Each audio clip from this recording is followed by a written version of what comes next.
Hey, it says I'm live, but I have found sometimes it doesn't start live right away. So I'm killing a few seconds.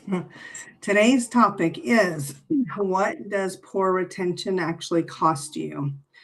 And I plan on talking about a different side of this. My plan, if you watched the video on Monday, was talking about how to end a relationship well when you have to fire a client or even a teammate once you determine that it's not a good fit. And we have an example of something that happened with us a few months ago at my company. And we determined that this client wasn't a good fit for us. And I say fired.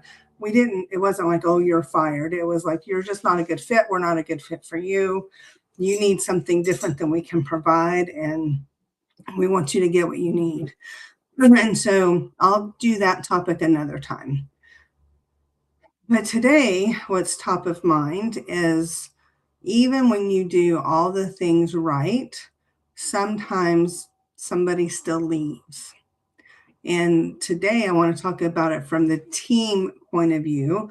Most small business owners, entrepreneurs, founders, you start off on your own, right? It's just you, and then you have your first hire, and then maybe your second.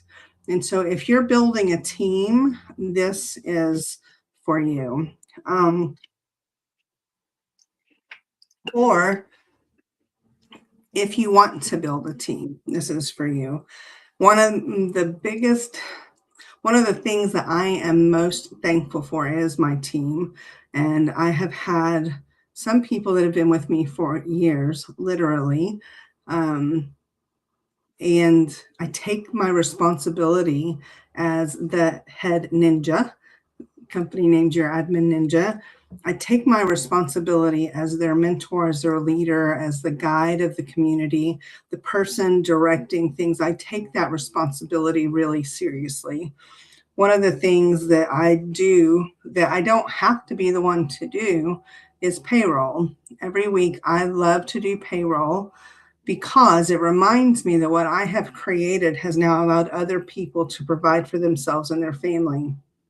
And so whenever I think about my team, I know for sure without my team, I would not be able to get even a fraction of what we get done.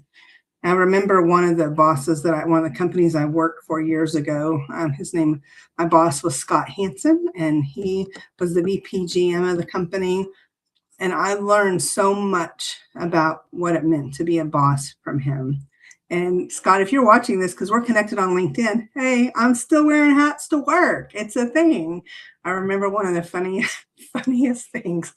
Scott was very professional and always suit and tie. I've heard that he's lightened the suit and tie thing. It's not always a thing now. But I remember asking him one day, he was passing through in front of my desk, which was near the reception area, and in the reception area, and he goes, I looked at him and I said, would there ever be a day that it would be appropriate for me to wear a hat to work? And he said, on a day I'm not here. And so I remember one day he was going to be gone, and I wore a hat to work, and I took a picture of it and I emailed it to him, said, so he didn't respond. I know he saw it. And so, but I learned so much about what it meant to be a good boss. He knew that if he took care of his team would take care of the clients. And then because of those two things, that the business would be stable.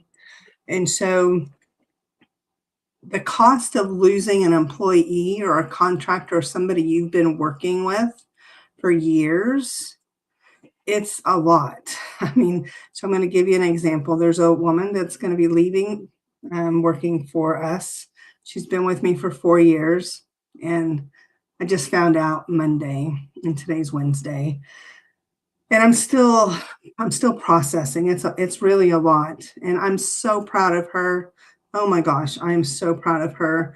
The growth I've seen, her ability to communicate what she wants and what she needs, and just as a human, not counting as somebody who's been working for me.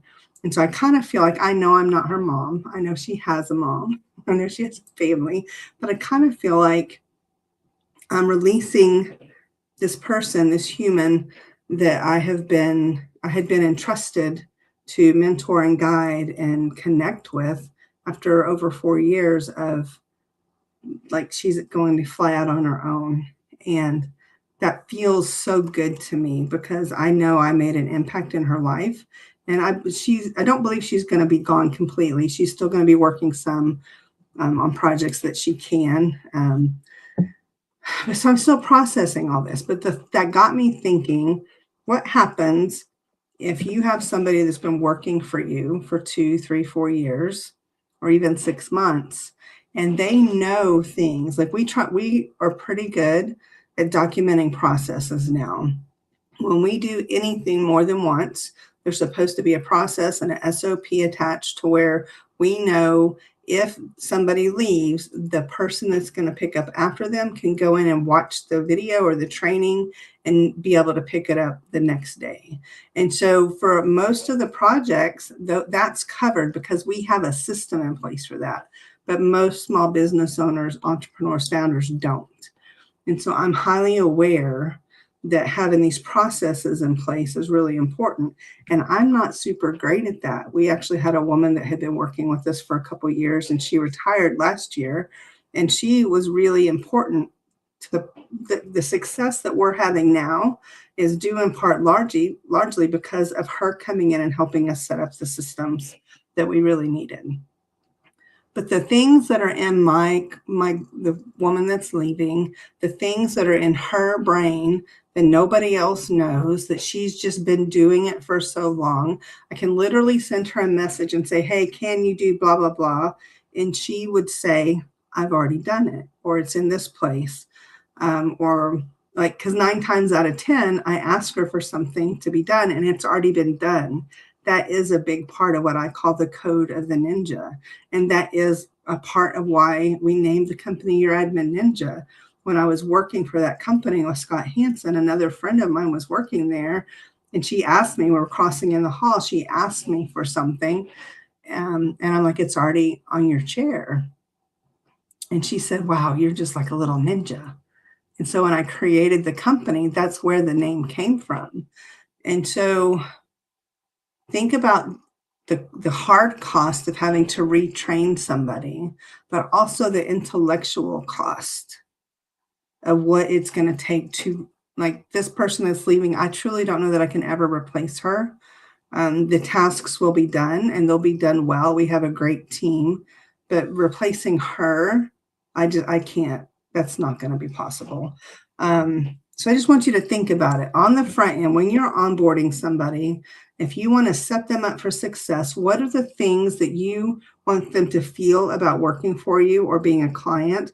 How do you want them to communicate when there's an issue? How you onboard someone is so important. Showing appropriate appreciation is so important. Asking for feedback. What can I do better? That is the 3-part system of retention made simple. It's onboarding, appreciation, and feedback. And Friday at 12 noon Central, I'm going to be hosting a training that's about an hour long. We usually get done a little bit, like within 45 minutes to an hour.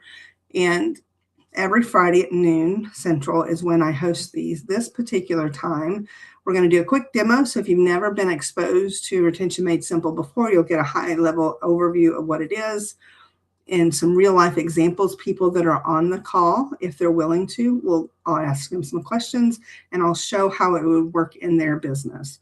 If we don't have anybody that wants to answer our questions, I'll just use some examples from people who have attended in the past or our current clients. Then I'm going to do what I call a sticky note retention tip.